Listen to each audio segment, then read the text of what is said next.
un agradecimiento especial para GBA, Government Blockchain Association, y a Horizonte Blockchain, junto con Galter. Es Global Academy of Law, Tech Education and Research, por apoyar estas infraestructuras abiertas, escalables y descentralizadas en la votación. Así que el propósito de esta sesión es explorar la votación, las elecciones, desde una perspectiva de sistema de gobernanza y garantía, centrándose en cómo se establece, cómo se mantiene y cómo se mide la confianza en procesos electorales. ¿Qué beneficios podría aportar blockchain a la votación y a las elecciones? Buenas noches a todos y todas. Es un honor estar aquí en este panel para hablar de un tema que considero fundamental para el futuro de la democracia, y que es el uso de las tecnologías como el blockchain en los procesos electorales. Cuando hablamos de elecciones hablamos de confianza, y la confianza hoy en día está en crisis. Básicamente, los ciudadanos desconfían de los sistemas tradicionales de votación, ya sea por experiencias históricas de algún fraude, opacidad en los procesos, o simplemente porque el sistema no le permite verificar que su voto fue contado. Blockchain no es una solución mágica, pero sí es una herramienta muy útil que ataca los problemas de raíz. Y lo hace a través de los tres pilares fundamentales, que es la transparencia, la seguridad y la trazabilidad. Lo más importante es que estos beneficios no necesariamente aplican al momento del voto, sino que se podrían también aplicar a todo el ciclo de vida de una elección, desde el registro de votantes, la selección de candidatos, la tabulación, la auditoría y la certificación de resultados. Blockchain los puede acompañar con cada etapa. El primer beneficio, y para mí quizás el más poderoso, es la transparencia. En esencia, blockchain es un libro de registros públicos distribuido y también inmutable, que es lo más importante. Cada voto registrado puede ser verificado por cualquier participante del sistema sin que nadie básicamente tenga control de los datos. No hay una entidad única que administre los resultados. La red completamente los va a validar en conjunto. Cada voto puede ser una transacción visible en la cadena, auditable completamente en tiempo real, y se puede llevar observadores electorales, partidos políticos y cualquier ciudadano que quiera verificar los datos sin necesidad de acceder a una información privada del votante. Esto habilita que los sistemas tradicionales básicamente no pueden ofrecer, que es la observación independiente real. No solamente los observadores acreditados que van a los sistemas a observar el proceso electoral, sino que cualquier ciudadano, institución con acceso a esta cadena de bloques puede auditar el proceso en cualquier momento y desde cualquier lugar. Esto aplica también a las elecciones en papel. Si las actas físicas se pueden hashear o generar una huella digital única para cada documento, se podrían registrar en la cadena, y cualquier modificación posterior es detectable porque el hash ya no coincidiría, que es lo tradicional de una cadena de bloques. El segundo pilar es la seguridad. Y aquí es donde el blockchain realmente brilla en frente a los sistemas convencionales o tradicionales de votación. Los sistemas de votación convencionales, especialmente los digitales, tienen un punto de vulnerabilidad crítico y son servidores centrales. Si este servidor es hackeado, manipulado, falla, cualquier proceso electoral pues estaría comprometido. Blockchain pues en su entorno elimina este problema por diseño. La arquitectura diseñada para el blockchain es descentralizada y replica los nodos de cientos o miles de nodos, donde la información pasa simultáneamente a través de estos nodos.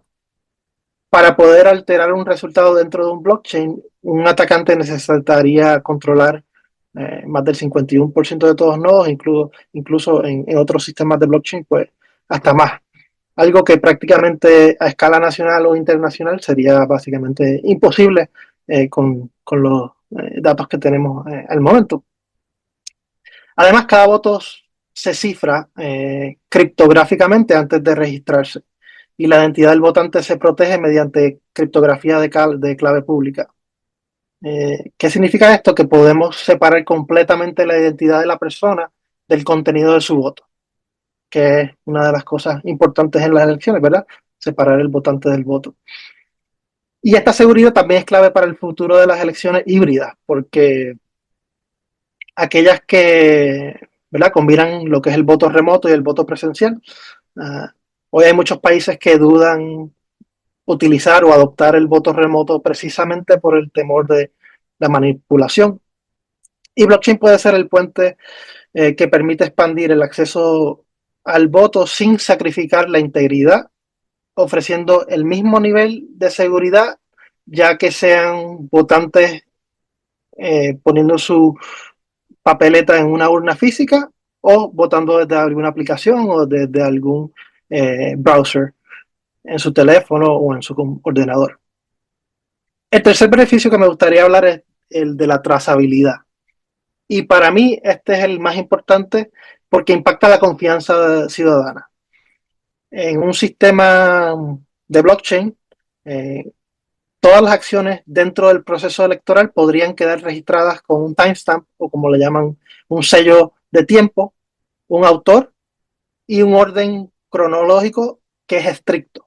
Esto significa que se podría auditar todo el ciclo de vida de una elección, desde que se abre la votación, la autenticación del votante, la emisión del voto, el conteo y la certificación final, dependiendo de cómo se configure, ¿verdad?, el sistema electoral con el blockchain, pero es la posibilidad real. En elecciones digitales, el votante puede verificar que su voto fue recibido, contado y que no fue alterado, que es muy importante para la transparencia. Y todo esto sin tener que mostrar por quién votó o quién fue la persona que votó. El equilibrio perfecto entre lo que es la verificabilidad del votante y su privacidad se mantiene. En elecciones con papel, lo que es el traslado físico de las urnas y las actas podrían también quedar registradas en cada punto de la cadena de custodia. Básicamente esto eliminaría para siempre la pregunta de dónde estuvo esta urna entre las 8 de la noche y las 2 de la mañana.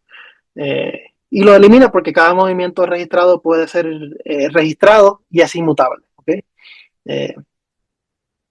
Y hay un beneficio adicional que me gustaría hablar, que no siempre se menciona en estas conversaciones, que es el ahorro de costos.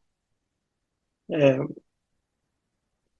Al automatizar la cadena de custodia, reduces los intermediarios en el proceso de auditoría, eliminas la necesidad de reconciliaciones manuales y el blockchain puede reducir significativamente lo que es el costo operativo de administrar elecciones. Por acá tenemos, bueno, una consulta. Hablamos de Proof of Work, ¿cierto? Porque el post cambia un poco de tema en gobernanza y control, nos dice Osmar. Claro, sí, y es una pregunta válida. En teoría estamos hablando de la posibilidad de la tecnología, no viendo específicamente uno sobre el otro. Eh, eh, Siendo la tecnología blockchain tiene estas características y pues esto es lo que se puede utilizar en los sistemas electorales. Ahora, siempre hay el tema de que se puede utilizar uno o el otro, pero los tres pilares principales, pues sí, siguen siendo los más importantes para responder a la pregunta principal. ¿Ok? Acá nos pregunta Miguel, ¿cómo sería el registro de cada ciudadano? Pues ahí sí habría varias maneras de hacer el proceso. Hay procesos similares como el que hay en Estonia, que el Estado se encarga de verificar que todos los ciudadanos están siendo parte del registro y pues se maneja de forma del país, pues en países como Estados Unidos y Canadá, pues por ejemplo, no lo hace el Estado, sino lo hacen cada municipalidad por separado. Pero hay muchas maneras y si nos ponemos a hablar de esto ahora, podemos estar toda la noche hablando de las diferentes maneras que se puede hacer. Gracias, Orlando, bueno, por la explicación. Tenemos la segunda pregunta.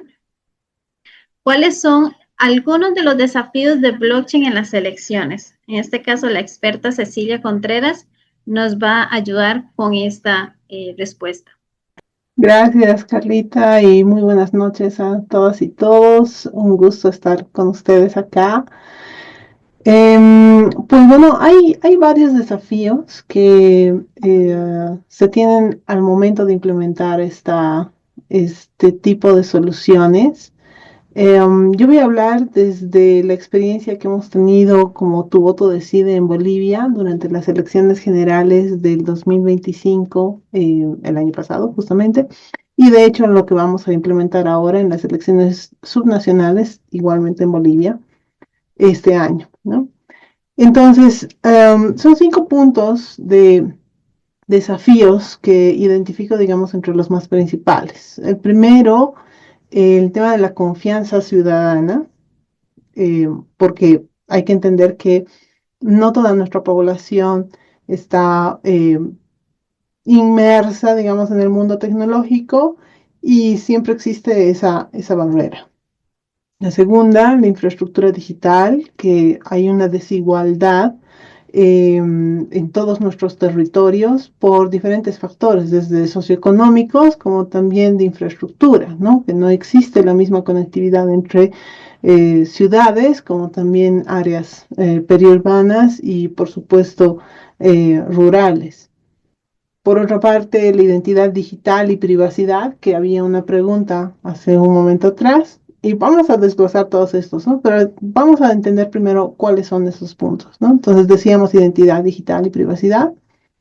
Eh, Luego, por supuesto, los costos operativos de la implementación de estas tecnologías, porque hay que entender que esto tiene un costo y cómo lo implementamos, ¿no? Cómo hacemos que realmente pueda ser escalable.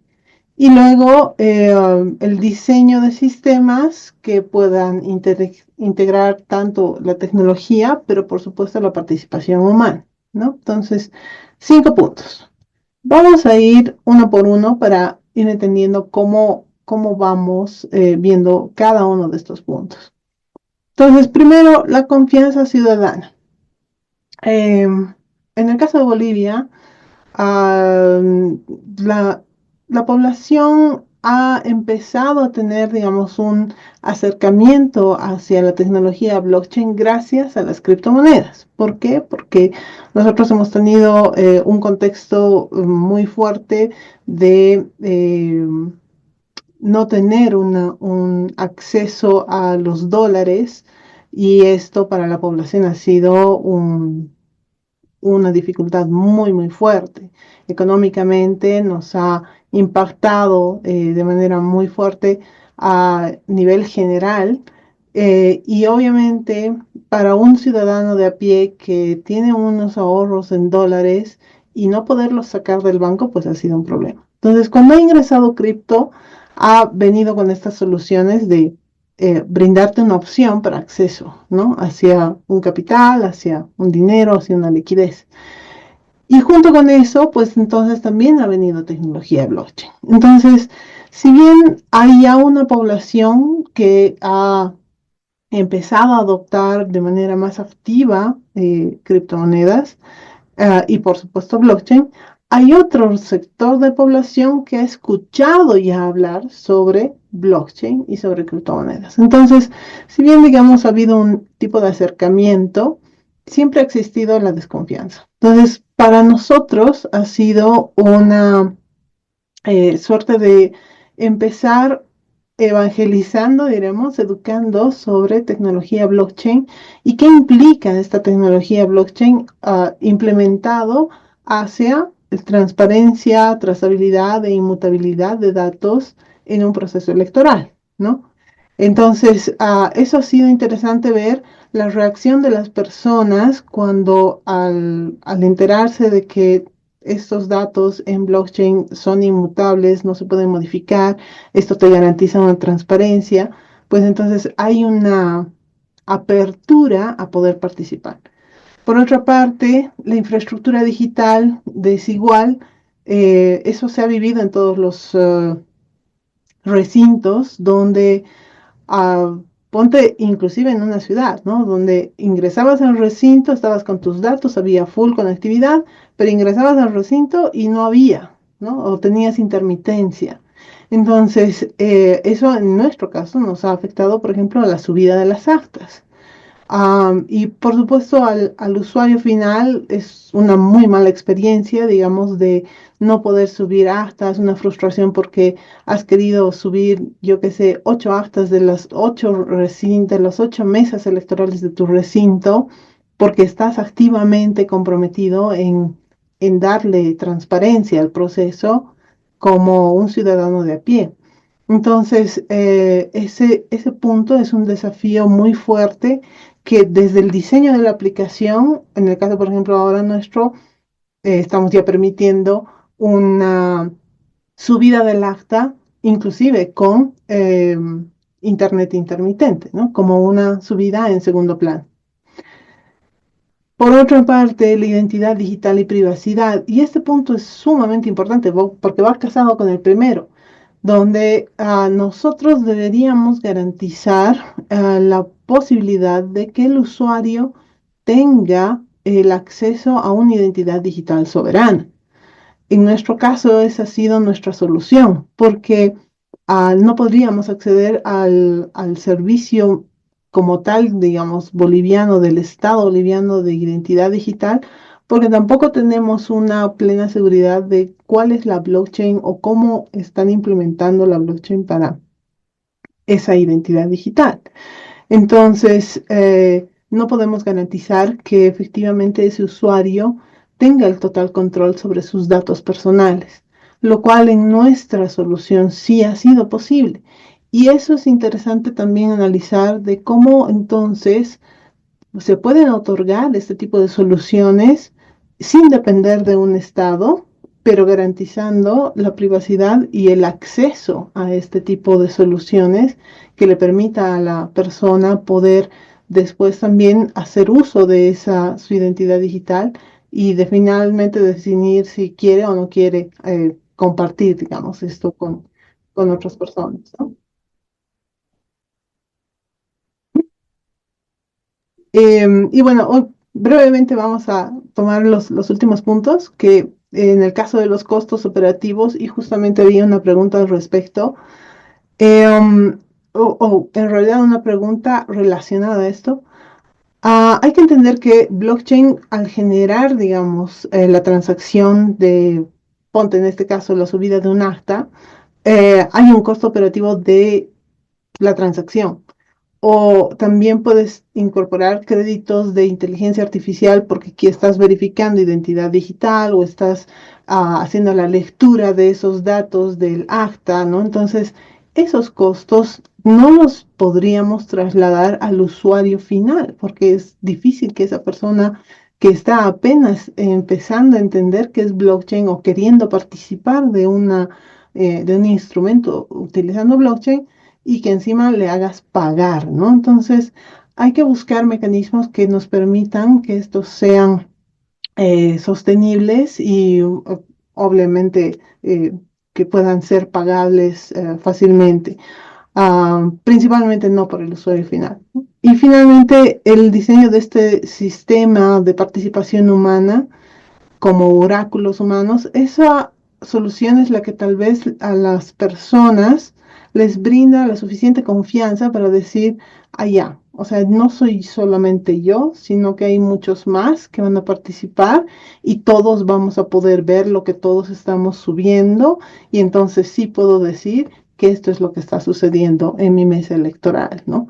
Entonces eso nos permite generar una mayor confianza y resolver así los puntos 1 y 3, y obviamente tener una solución integral, ¿no? Entonces, ahí tendríamos que ver que las soluciones que puedan venir para implementarse cualquier tipo de proceso electoral digital, pues nos puedan resolver estos 5 puntos que son críticos para todos.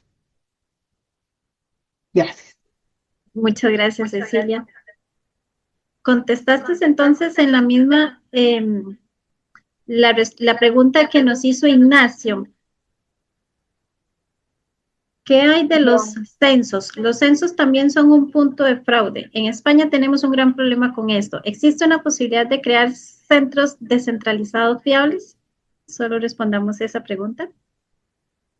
Claro, de hecho los censos es un proceso interesante porque podrías ya verlo de manera real, en tiempo real, las preguntas respondidas con total privacidad por parte de los ciudadanos sobre todo, ¿no? Sobre sus condiciones de vida, sobre su estudio y absolutamente todo lo que tenemos. Entonces, es posible. Ahí tal vez la pregunta debería ser cómo lograrlo, ¿no? Porque en realidad las herramientas ya están. Hay blockchains públicas en las que, de hecho, ese debería ser nuestro camino, ¿no? Porque ahí estamos garantizando una completa transparencia sobre el manejo de los datos y sobre los procesos, el proceso mismo, digamos, de recolección de datos, ¿no? Y entonces ahí garantizar también que no estamos adulterando ninguno de los pasos en los que se ha obtenido los datos en un proceso de censo. Muchísimas gracias, Cecilia. Nuestro experto invitado, Ricardo Ruano, nos va a ayudar con esta respuesta. La pregunta dice, ¿qué significa confianza en términos operativos en una elección y cómo verifican los votantes que su voto fue contado como estaba previsto?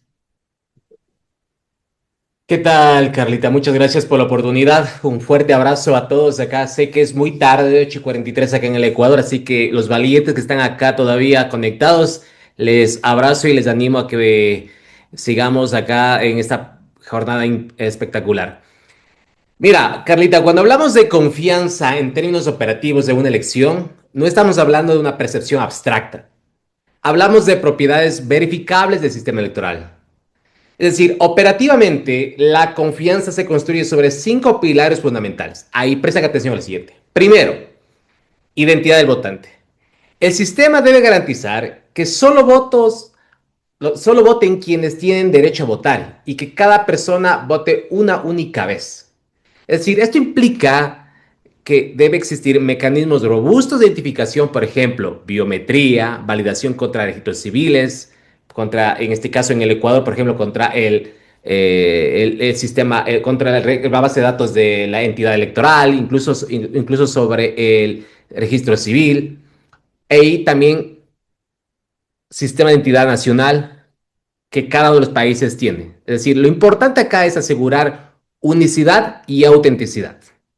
Por otro lado, el número 2 es asegurar la integridad del voto. Es decir, una vez que emitimos el voto, este no puede alterarse, es decir, tampoco puede eliminarse, obviamente, ¿no? Entonces, aquí es donde las tecnologías, como por ejemplo el hashing criptográfico, las firmas digitales y los registros inmutables, por ejemplo, el blockchain del que estamos hablando, permiten garantizar que el voto registrado es exactamente el mismo que fue emitido. Número 3, secreto del voto. Es decir, en un sistema electoral, al menos confiable, se debe garantizar la anonimicidad de manera absoluta, es decir, no hay negociación en ese sentido. Por lo tanto, la clave aquí es separar de forma criptográfica la identidad del voto del contenido del voto. Número 4, la trazabilidad del proceso electoral. Es decir, cada paso del proceso, el registro del voto, la transmisión de resultados, la consolidación y el escrutinio debe dejar evidencias auditables. Esto significa que cada evento del sistema genera o debería generar pruebas criptográficas verificables que deben ser revisadas por ejemplo, las autoridades electorales, por los partidos políticos, por los observadores internacionales y en general auditores independientes. Y el último es, el número 5, es la verificabilidad pública. Es decir, la confianza no se basa solo en que el sistema funcione, sino la clave de esto es que debe ser, o debería, o podría ser auditado y verificado por terceros. Aquí es donde aparece un nuevo concepto que no todos los sistemas electorales lo tienen, pero la clave aquí es en sistemas electorales modernos tienen el concepto de end-to-end verifiability. Es decir, lo importante aquí es que debe permitir cada sistema electoral que el votante pueda verificar que su voto fue registrado, ¿sí? Lo cual es bastante difícil en la mayoría. Segundo, que los auditores puedan verificar que los votos registrados fueron contados. Y además que el público, es decir, nosotros, podamos verificar que el resultado final corresponde exactamente a los votos emitidos. Y todo esto sin romper el secreto del voto. Tarea bastante difícil de lograr. Sin embargo, aquí nace otra pregunta, si me permite el público. Es decir, ¿cómo verifica un votante que su voto fue contado correctamente? Los sistemas modernos deben apuntar, algunos están avanzando hacia ello, para lograr mediante recibos criptográficos, los llamo yo, pero son más conocidos como identificadores verificables. Por ejemplo, les explico. Cuando el voto se registra, el sistema debe generar un hash o un comprobante criptográfico único. Me quedo con eso, yo como votante. Entonces, ese comprobante criptográfico único debe publicarse en un registro público verificable. Y número 3, después de eso, el votante puede consultar posteriormente ese registro, ¿no? De manera que pueda confirmar que su voto esté incluido en el conjunto de votos contabilizados.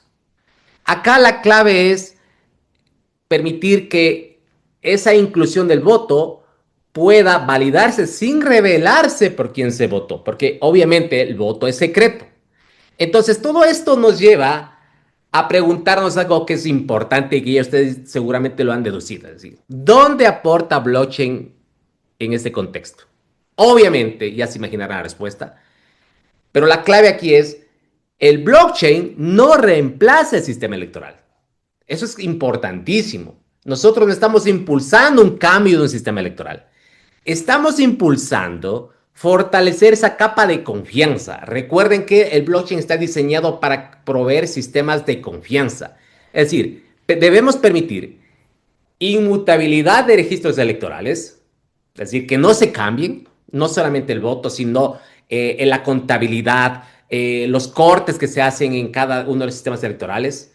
Debe impulsarse una auditoría pública distribuida. Eso es clave, es decir, no podemos nosotros centralizar esto en un solo sistema electoral. Y debe existir pruebas criptográficas que sean verificables. Por lo tanto, la transparencia debe lograrse sin dependencia de una sola autoridad. Es decir, a eso debemos nosotros evolucionar. Por lo tanto, la clave es pasar de un modelo de confianza institucional a un modelo de confianza verificable criptográficamente. Es decir, dejamos de confiar en instituciones, no las reemplazamos, las fortalecemos y ahora la confianza está en la computación. En conclusión, y en términos operativos, la confianza en una elección no debe depender únicamente de la credibilidad de una institución.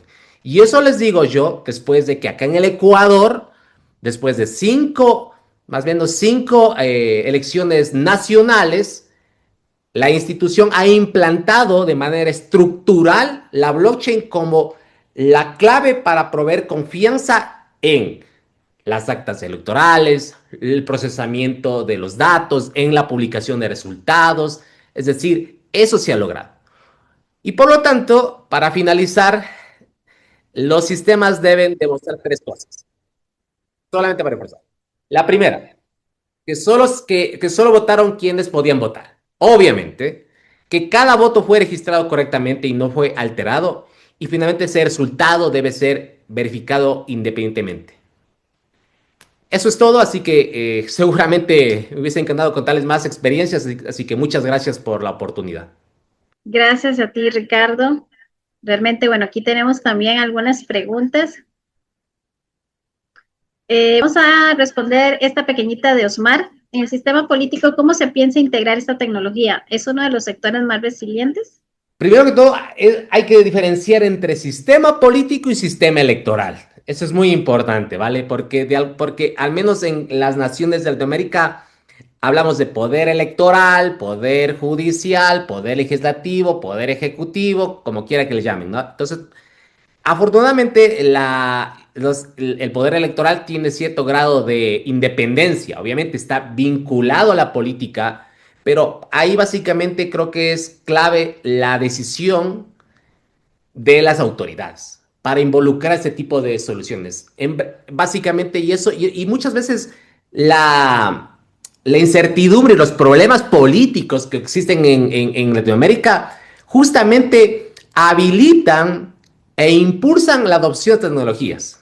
Como breve resumen, por ejemplo, una de las cosas que sucede, mientras que, por ejemplo, en Venezuela, las cosas que sucedían, las elecciones que sucedían en Venezuela, resultaban en noticias y en dudas, eso hacía que, por ejemplo, las autoridades en otros países, como por ejemplo con el Ecuador, confirmen la necesidad de utilizar blockchain justamente para poder evitarse esos cuestionamientos y habilitar esa confianza institucional hacia una confianza verificable criptográficamente. Entonces, muchas veces la política termina apoyando estas situaciones, pero va a depender mucho de los directores, las personas que están a cargo y las personas que toman decisiones. Si me permites, hasta ahí llego. Raimundo Suárez nos va a ayudar a responder. ¿Cómo pueden los sistemas electorales verificar quién está votando sin revelar cómo votó? Eso es muy importante en las elecciones.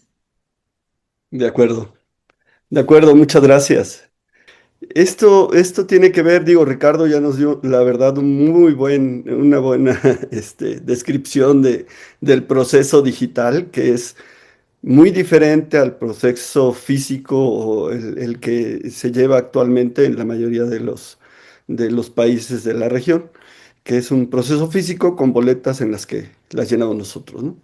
Aquí, cuando hablamos de la parte de cómo pueden los sistemas electorales verificar quién está votando sin revelar cómo votó, estamos hablando de identificación, o sea, cómo nos identificamos nosotros, de qué manera nos identificamos. Físicamente, hay identificaciones físicas que utilizamos normalmente, el pasaporte, la credencial de la escuela, del trabajo, la licencia de conducir. En México el INE o la INE, que es del Instituto Nacional de Elecciones, que se utiliza aquí. El asunto es que tenemos un problema. Nosotros lo estamos haciendo físicamente, podemos llegar a la casilla y identificarnos con un documento, pero digitalmente, ¿cómo le hacemos? Esta es la pregunta que tendríamos que estar verificando. Con un sistema que nos está atendiendo, que son sistemas automáticos, en este caso blockchain, ¿cómo le hacemos para que nos identifique, para identificarnos, para que sea fehaciente, para que sea confiable, todo este tipo de cosas? Bueno, aquí, digamos, obviamente no tengo todas las respuestas, pero lo que yo tengo en mi experiencia, pues es una gestión de la identidad, es decir, estamos gestionando cómo verificamos nuestra identidad frente a un elemento automático, frente a un robot, frente a un elemento inerme que solo responde sí o no, ¿no? En ese caso, bueno, tendríamos que estar hablando de autenticación digital. Para una autentificación digital, pues necesitamos, en la mayoría de los casos, o en un caso normal de sistemas, pues una base de datos de personas, ¿no? Y estas bases de datos, pues ¿quién las tiene? Normalmente el gobierno, la autoridad electoral, etcétera, etcétera. Una base de datos de este estilo, podemos también tener una base de datos de biométricos, por ejemplo. Esto implica en sistemas digitales pues una consulta, estamos hablando de por segundo, pueden ser hasta 30 consultas por segundo, dependiendo del volumen de la votación, Y en sistemas tradicionales o en sistemas normales, pues consultar biométricos, ustedes saben que un biométrico pues es un poquito más complicado de leer y de comparar, ¿no? ¿Qué otra cosa tenemos? Pues los wallets en blockchain, ¿no? Ya es muy común que haya wallets, pero desgraciadamente, y como bien lo comentó Ricardo hace un momento, y mis demás participantes, Ceci también lo dijo y Orlando lo comentó, pues es difícil que tengamos gente preparada con un wallet ya listo en su teléfono para tener esta identificación fiable en que está registrada en nuestro teléfono. Entonces, una forma de hacerlo es mediante una clave pública, que ya también lo comentó Orlando, y ahí yo le llamaría un ID digital. ¿Sale? Si tenemos un ID digital de alguna manera, un elemento que solo tenemos nosotros y que no se repite y nadie más lo tiene, pues podemos manejar esta pregunta, podemos responder esta pregunta y mantenernos más o menos pues anónimos, ¿no? A todo lo demás. Ok, vamos a ver, el registro e integración de votantes, ¿cómo se hace? Bueno, como ya mencioné, la autoridad electoral normalmente tiene estas listas de votantes, nombre, dirección, en algunos casos la foto, etcétera, etcétera, y son unos listados por ciudad, por colonia, por manzana, etcétera, etcétera, ¿no? Es algo muy, muy grande, muy complicado y actualmente se hace en papel y en muchos elementos de estos, ¿no? Este problema de integrar esta lista de votantes, pues lo tenemos que integrar a un sistema automático, ¿no? Entonces podemos poner los nombres, las fechas, hasta una foto, etcétera, etcétera, pero eso lo único que hace es que el sistema automático tenga que consultar estos registros, estas listas, buscarnos y marcarnos de que ya votamos, ¿no? En algún momento dado, o permitirnos votar solo una vez y no dos más, como ya han mencionado mis compañeros, ¿no? Voy a ir a la parte de anonimato y al final les platico un poquito lo que hicimos nosotros. Se identifica y autentica el votante, se genera un voto, se guarda la información del voto en la blockchain y no debe de guardar datos del votante. Pero debería de haber una forma de relacionarlos. El ID digital nos permite esta relación. Ahora, ¿cómo nos impacta a los que estamos haciendo soluciones de votaciones en blockchain? Pues hay modelos de votación híbridas, por ejemplo, donde se lleva a cabo el voto digital, el voto físico, que ya lo conocemos, o un voto híbrido, donde pueda haber digital y físico utilizando la misma app. Esto es a lo que van o a la que tendemos las soluciones de blockchain, es decir, que podamos recibir en lugares específicos de votación, pues registros de votación físico, una boleta que se digitaliza y que se sube a la blockchain. Esto es lo que tendríamos que estar haciendo para cubrir todo el espectro de tipos de votantes que tenemos en un país, ¿no? De acuerdo a esto, les comento rápidamente, me quedan unos segundos, el ejercicio que hicimos en la GBA en 2024, llevamos a cabo una votación internacional de miembros del board, de la dirección, para elegirlos. Lo que hicimos fue mandar este ID digital a cada uno de los miembros de la GBA, que son 5.600 alrededor del mundo aproximadamente, y va creciendo cada mes, cada día, mandárseles ese ID digital con el que pudieron hacer su voto de manera, y este voto fue recibido, contado e integrado a la blockchain con resultados dinámicos todo el tiempo, y esto lo llevamos a cabo, bueno, pues en nuestro caso, esto fue lo que hicimos y cómo resolvimos de manera parcial este problema, ¿no? Porque es uno de los más difíciles de resolver, es esta identificación digital de los votantes. Vamos a aprovechar este espacio. Alejandro tiene grandes noticias que darnos, así que bueno, este espacio de patrocinio es para GBA, así que pues adelante, Alejandro. Bueno, antes que nada, gracias por estar aquí. Les comento que GBA es Government Blockchain Association, y lo único que hace diferente GBA de todas las asociaciones del mundo es que somos la única asociación o empresa que nos dedicamos a hacer estándares de blockchain y mejores prácticas. Esto quiere decir que somos neutrales, no apoyamos ningún tipo de tecnología, ni de marca, ni siquiera de ubicación o producto o servicio. Lo que hacemos es desarrollar de manera integral, como comentó Raimundo, somos más de 5.000 miembros, estamos distribuidos en muchos países y muchos capítulos, y lo que hacemos es que todos somos activos en algo. Entonces, cuando hay que elaborar, por ejemplo, el estándar de votaciones, consultamos todos los miembros del mundo que tienen que ver con algo de votaciones. Ahí, bueno, pueden estar, aquí está Orlando, está Raimundo y otros miembros más que se dedican a esa parte. Entonces empezamos a someter desde las diferentes regulaciones, limitaciones, la voluntad del gobierno, o sea, que quiera o no quiera apoyarlo, la cultura, cuáles son las limitantes que tenemos como usos y costumbres, y se junta todo eso en un solo lugar. Al final tenemos una sola problemática integrada por muchas problemáticas.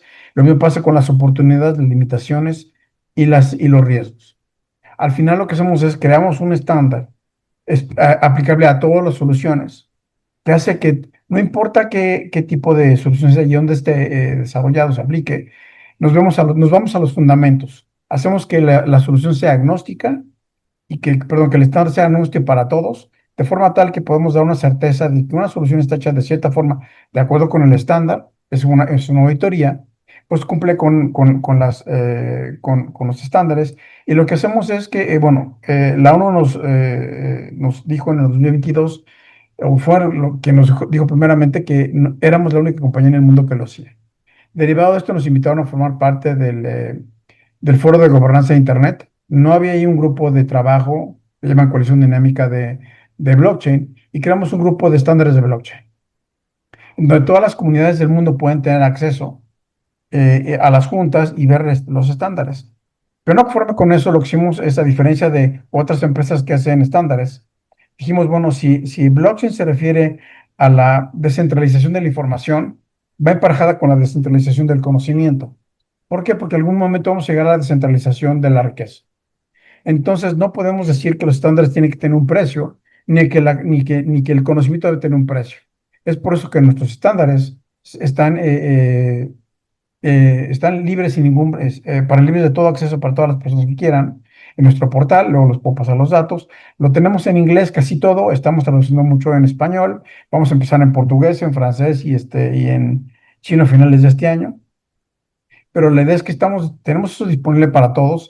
Y si alguien está interesado, pues mándanos un correo, ahorita que les voy a poner Carlita, la forma de contactarnos, y les hacemos llegar los estándares sin ningún problema, porque lo importante es la adopción. O sea, hay muchas cosas que se están mencionando ahorita que son válidas en la parte de presencial, pero cuando vamos a la parte de blockchain, cambia totalmente de requerimiento. ¿Sí? Eso lo podemos platicar en las preguntas, pero bueno, eso es lo que le queremos ofrecer. La verdad es que estamos dispuestos a ayudarlos en cualquier forma que se requiera. Es por eso que el crear y el ayudar a que se cree la Federación Americana de Blockchain es uno de los puntos más importantes, porque de eso el primer comité que se activó es el CLIE, porque la verdad es que nos dimos cuenta que en todo el mundo la democracia está siendo atacada, y los únicos que pueden defenderla son ciertos que son los gobiernos, pero si no son los ciudadanos. Y tenemos casos muy, muy claros de cómo la sociedad se puso en contra de un gobierno, no quiero decir ahorita para no entrar en la parte política, y logró que fueran a primera vuelta, que pasaran a segunda vuelta, y en la segunda vuelta, finalmente la razón y la voluntad de la gente se expresó y fue confirmada por esta solución de blockchain. Listo, Carlita. Vamos a hablar un poquito también de Horizonte Blockchain. Horizonte Blockchain es una plataforma que conecta la adopción blockchain en toda Latinoamérica. Realmente nació entre Perú y Costa Rica. Yo estoy en Costa Rica y bueno, Dayana y Alexander están en Perú. Así que esta idea de crear una plataforma que no se centre en un solo país, sino que abarque todos los países posibles de habla hispana, para educar a las personas, para conectar instituciones con blockchain.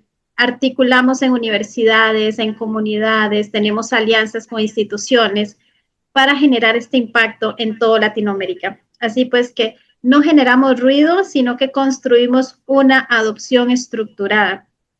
Actualmente Horizonte Blockchain cuenta con una comunidad de más de 1,400 personas. Estamos en más de 10 países de todo LATAM. Tenemos más de 6 espacios dedicados a la formación, innovación y colaboración.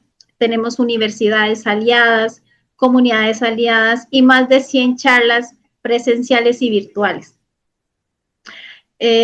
Bueno, en toda Latinoamérica, Horizonte Blockchain ya opera una infraestructura, ¿verdad? Donde educamos con una práctica orientada a lo real, una comunidad activa, que estamos siempre innovando y siempre trayendo información de muchísimo valor. Tenemos articulación con las universidades y las instituciones y tenemos una capacidad de ejecución continua en el territorio. Así que estamos construyendo una adopción sostenible con impacto real. Y un anuncio que me gustaría darles esta noche es que Horizonte Blockchain va a realizar un evento presencial en Trujillo, 22, 23 y 24 de mayo. Vamos a estar realizando un evento, se llama Fintech y Web 3 Trujillo Summit 2026. Así que bueno, ya todos están informados, invitados. Si quieren participar de este evento, quieren tener más información, pues nos escriben. Por acá les voy a dejar también el contacto de Alejandro, el contacto mío, para que puedan comunicarse con nosotros y pues ahí les podemos dar más información. También tenemos un documento para que puedan descargar. Bueno, yo se los envío. Voy a compartir pantalla para que puedan escanear el QR, para que todos los que no están dentro de la comunidad puedan escanear y se unen a la comunidad de CLIE, el Comité Latinoamericano de Blockchain para la Innovación Electoral.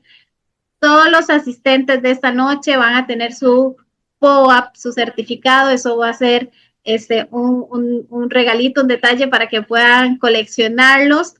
Es una colección en blockchain, así que va a ser para siempre, donde todas las personas que participaron en esta noche pues van a tener este recordatorio, este certificado. Y también tenemos un glosario para los que son algunos nuevos en estos términos, ¿verdad? De blockchain y innovación electoral y todos esos temas. Tenemos un glosario que se los vamos a entregar a todos los que se unan a la comunidad y nos escriban: yo participé en la llamada en la primera sesión de la mesa redonda, así que les vamos a hacer esa entrega de ese regalo también por parte de Horizonte Blockchain. Miren, Galter dice, bueno, ¿qué tiene que ver Galter con todo esto, no? Hablamos mucho de autoridades, de abogados, de estudiosos de la Constitución, lo que llamamos abogados constitucionalistas, doctores en Derecho, pero todos están fuera de lo que es blockchain y todas las tecnologías disruptivas.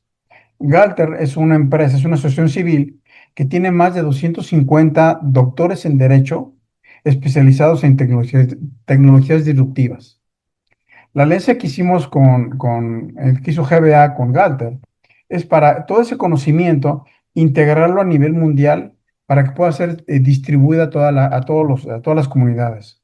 Y uno de los puntos importantes es la parte de elecciones. Sabrán que somos muy parecidos todos en Latinoamérica, pero en cada uno de nuestros países hay cierto tipo de especificaciones, las letras chiquitas que siempre decimos, que nos hacen diferentes. Entonces, cuando queremos hacer ciertas cosas, normalmente no se pueden hacer de forma transparente. La idea de hacer esto es integrar todas las diferentes diferencias, mostrarlas para que los comités, por ejemplo, el CLIE, lo presente a cada una de las autoridades de los países en la federación y empecemos a homologar las condiciones y términos para que todo sea más transparente. Sí, hace rato le preguntaba a Noni, oye, pero ¿qué pasa si yo puedo auditar, cualquier persona puede auditar las votaciones? ¿Qué pasa con la confiabilidad del registro? ¿Qué pasa con la corrupción?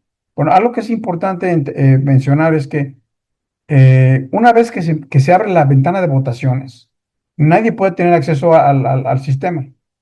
Nadie, ni siquiera los responsables electorales, ni siquiera la gente que opera la blockchain. Cuando se cierra, y esto es automático, cuando se cierra la ventana de votaciones, es cuando empiezan los conteos, empiezan las auditorías, empiezan las supervisiones. ¿Quiénes hacen las auditorías? Normalmente, bueno, en este caso, por ejemplo, es la auditoría, los organismos que se dan como los judiciales, ¿no? Los que hacen la fiscalización. Pero también hay órganos independientes, pueden ser universidades, ONGs, la misma ONU puede estar, puede ser el Banco Interamericano de Desarrollo, pero hay un proceso que estamos desarrollando para que quien haga la auditoría sean al menos 3 diferentes blockchains que tengan el acceso y validen que el conteo sea el adecuado y sea el que lleva desde la parte que va por las casillas, en caso de que todo sea automatizado por sectores, o bien, o bien si es presencial por acta, de forma tal que no tengamos ningún tipo de desviación, que no haya quien pueda editar algo.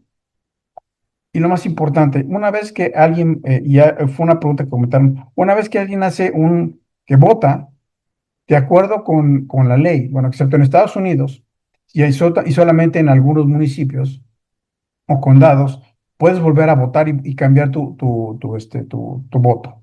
Pero en todos, una vez que tú votas, te marca el sistema y ya no puedes volver a votar.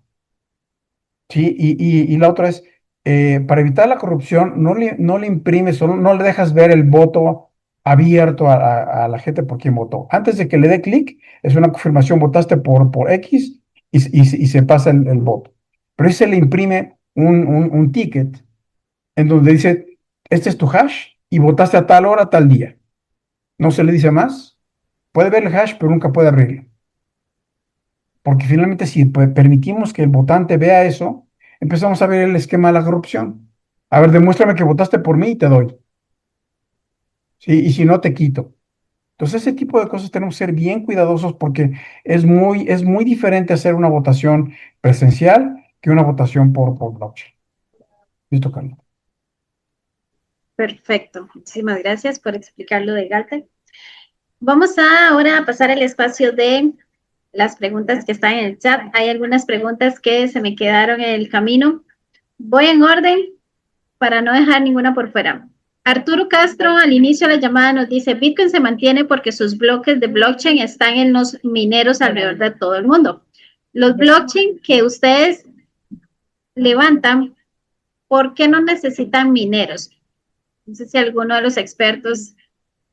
Alejandro, perfecto. Sí, perdón. Bueno, lo que pasa es que, a ver, tenemos que tomar en cuenta algo. De acuerdo con las leyes de casi todos los países que yo recuerdo, te dicen que la información no puede salir del país. Entonces, Bitcoin, si no tiene de forma regional o nacional, y en Estados Unidos sería en el estado, los nodos, no puede operar, porque violaría la ley que es GDPR y geolocalización. Entonces, es algo bien importante considerar, porque no todas las blockchains lo pueden hacer. Y si es así, tenemos que ver cómo mantenemos la geolocalización. Por eso es bien importante que cuando se seleccione un protocolo, veamos qué es lo que nos dice la ley de cada país. Y aunque somos muy parecidos, todos son diferentes. Entonces, eso es algo de tener bien en cuenta, porque hay protocolos que sí te permiten mantenerlo cerrado. En las anteriores sesiones del CLIE vimos que cuando menos nos comentaron lo mismo la gente de Syscoin y de Avalabs, la gente de Hyperledger Vessel también que lo puede hacer, pero bueno, hay protocolos que no. O sea, Ethereum quiero ver que lo puedan hacer, ¿no? Y la otra es un aspecto bien importante, la reconciliación de la base de datos en el momento de hacer la auditoría es importante. La pregunta es, ¿Ethereum puede hacer una reconciliación completa de la base de datos? ¿Bitcoin la puede hacer completa una reconciliación completa de la base de datos? Y esto nos va a dar la respuesta sí o no, es si la podemos utilizar o no. Sí, entonces son de los pequeños grandes detalles que el estándar te dice, cuidado con esto, cuidado con aquello, porque un error que se nos dé puede llevar a las elecciones totalmente fuera en la ilegalidad. Entonces, es algo que tenemos que tener considerarlo bien para saber exactamente qué protocolo utilizamos.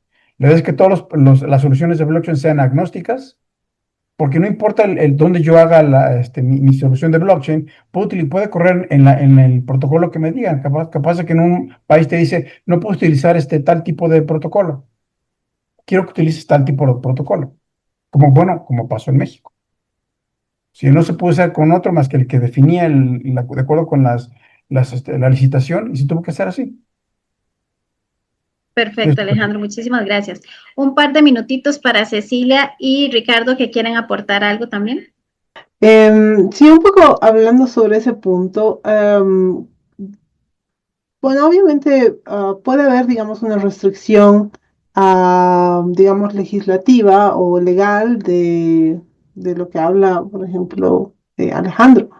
Sin embargo, también existen soluciones por protocolos, como también ya lo mencionó en el caso, por ejemplo, de Avalanche, con la Avalabs, o Arbitrum, por ejemplo, que manejan soluciones L3, que son capas de tercera generación donde se pueden generar como una red propia sobre el ecosistema Ethereum. Entonces, depende mucho de la solución que tú estés planteando, cómo estás planteando para poderlo implementar. Entonces, en el caso, por ejemplo, de Arbitrum, al generar una L3, esos nodos físicamente podrían estar dentro del territorio en el que estás elaborando la solución, ¿no? Entonces, eso sería una de las soluciones que se pueden dar como para poder implementar este tipo de eh,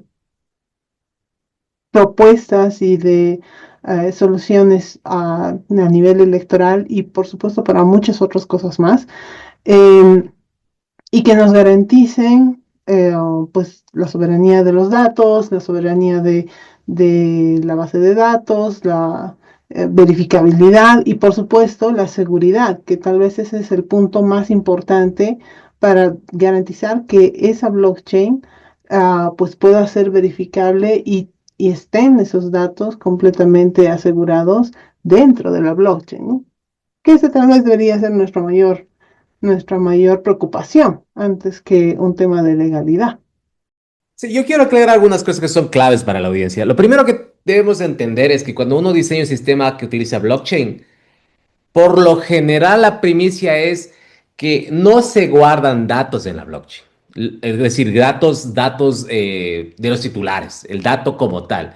Lo que se guarda en la blockchain son evidencias criptográficas para que a través de esa evidencia yo pueda validar si efectivamente el dato originalmente sigue siendo idéntico, no ha sufrido modificaciones. Entonces, si entendemos primero eso, vamos a darnos cuenta que no tenemos ningún tipo de conflicto con ninguna ley de protección de datos personales acá en Latinoamérica. ¿Por qué? Porque en la práctica no estoy yo guardando un dato del titular. Estoy guardando evidencia. Ahora, la clave es lo siguiente. Incluso si tú llegases a guardar, es decir, la ley de protección de datos personales que existe en Chile, en Colombia, en Ecuador, que se basa en la normativa europea, etcétera, lo que dice es que en el consentimiento del uso de ese dato, tú tienes que informar que vas a guardar ese dato en algún tipo de servidor extranjero, indicando dónde. Eso es muy importante. Entonces, en ese sentido, la clave aquí es, ¿yo puedo utilizar una blockchain que está distribuida a nivel mundial? La respuesta completamente es sí, completamente. Y en la práctica, en mi experiencia, en realidad, por ejemplo, las instituciones públicas, las instituciones electorales, poco les interesa la marca de la blockchain que están utilizando. Lo que les interesa es la capacidad de descentralización y seguridad que esta entrega.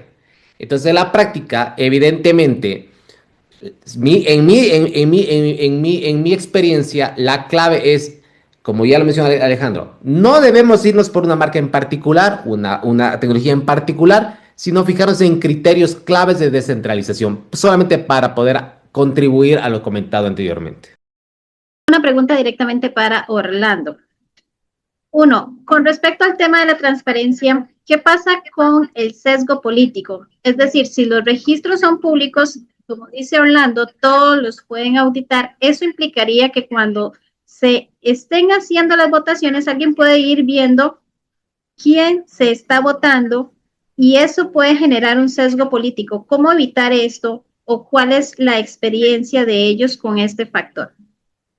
Ok, sí. So, como ha mencionado Ricardo, Ceci y nuestro compañero Raimundo, cuando hablamos de auditoría por el votante y hablamos de lo que es lo que ellos pueden ver, el concepto clave es saber que estamos hablando de transparencia del proceso, no del contenido del voto en sí.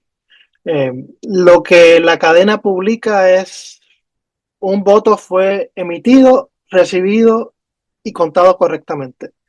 Y lo que no publica es por quién fue esos votos. ¿Por qué? Porque el voto normalmente en los sistemas digitales es cifrado en el dispositivo antes de ser enviado. Entonces está la separación de la identidad y del voto. En sistemas que yo tengo experiencia, la identidad del votante se autentica en una capa del sistema y el voto se envía por otra capa completamente separada. Nunca se conectan públicamente. ¿Qué sistemas de criptografía se utilizan? Como han mencionado por ahí, lo que es el Zero Knowledge Proof o la prueba de cero conocimiento, es una de las más innovadoras y que se utiliza en el proceso de que tú puedes autenticar a un votante con la verificación que Raimundo nos comentó y a la misma vez puedes encriptar el voto de esa persona. Los dos van por canales distintos del sistema, nunca se encuentran y tú puedes a la misma vez verificar de que Orlando Alomar emitió su voto y el voto de Orlando, por otro lado, va encriptado a lo que es el blockchain. Lo que uno puede auditar es el proceso de que, por ejemplo, hubieron 30.000 boletas que se emitieron en la elección y estos son los 30.000 electores que votaron.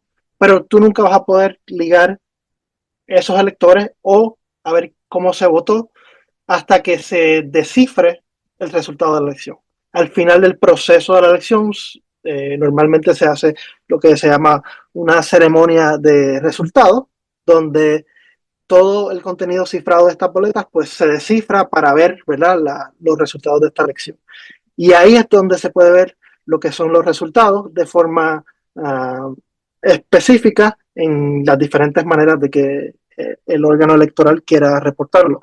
Pero el proceso de auditoría no quiere decir que, por ejemplo, yo envío un voto y aunque la gente no pueda saber que fui yo, pueden ver que yo voté por un candidato, porque eso no se puede ver. Lo que se puede ver es que entre una boleta cifrada, no necesariamente el contenido de esa boleta. ¿Okay? Pregunta para Ricardo. Auditoría real por parte de la audiencia. En su caso, experiencia, ¿qué instrumentos se ha dado a la audiencia para que quiera participar como auditor o veedor del proceso electoral?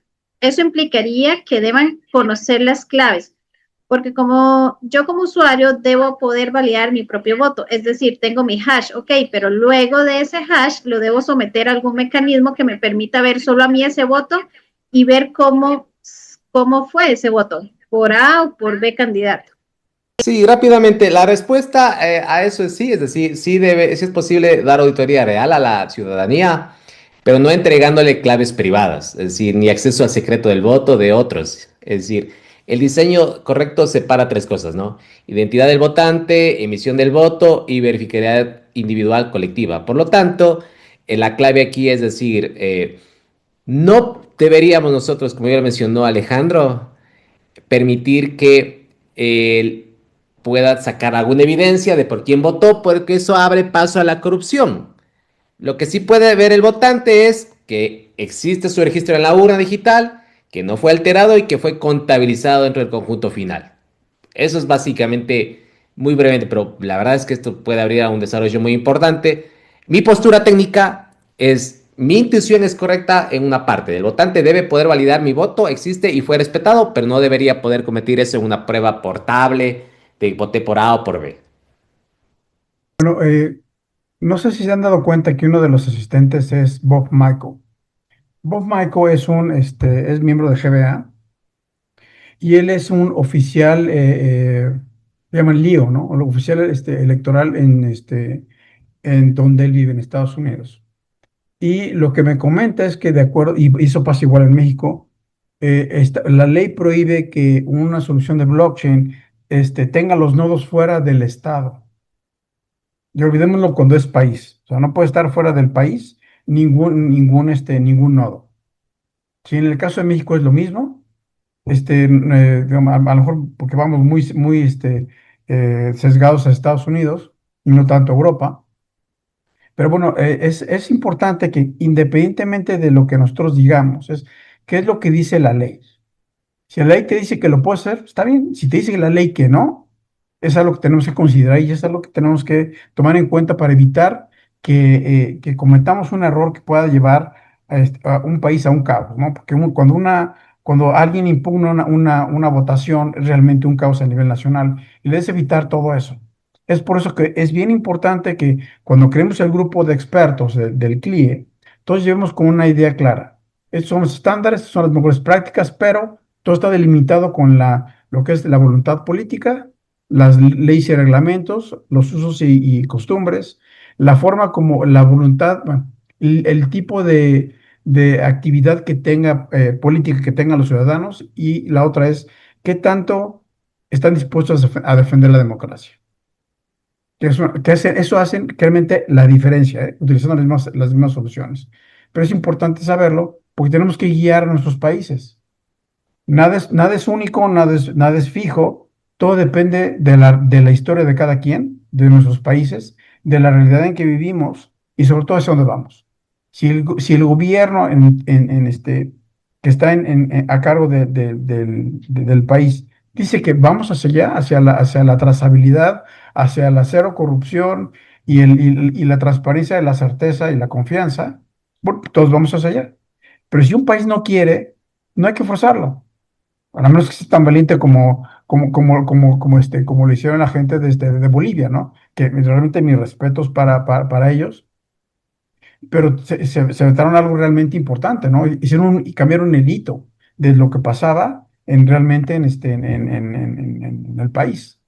Por eso es bien importante que tomemos en cuenta las realidades de cada quien y sobre eso recomendar qué es lo mejor para el país. Alex, solo un comentario al respecto. Solo quería comentar que, como bien dices, depende de la legislación.